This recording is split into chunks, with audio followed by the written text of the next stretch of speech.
السلام عليكم ورحمة الله وبركاته. أهلا بكل متابعينا في كل مكان. موعدنا غدا مع مواجهة قوية لمنتخب مصر لما يواجه منتخب بنين ضمن منافسات دور ال16 من بطولة كأس إفريقيا المقامة حاليا في المغرب. مباراة مصر وبنين تقام غدا في تمام الساعة 6 مساء بتوقيت القاهرة على ملعب أضرار بمدينة أغادير المغربية.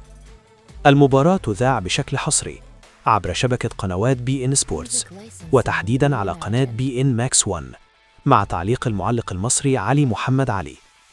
التشكيل المتوقع لمنتخب مصر: محمد الشناوي في حراسة المرمى، وأمامه محمد هاني، حمدي فتحي، ياسر إبراهيم، رامي ربيعة ومحمد حمدي.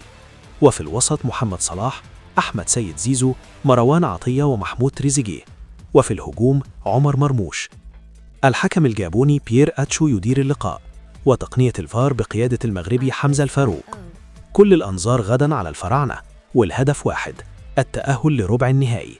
ما تنسوش اللايك والاشتراك وتفعيل الجرس علشان يوصلكم كل جديد. والسلام عليكم ورحمة الله وبركاته.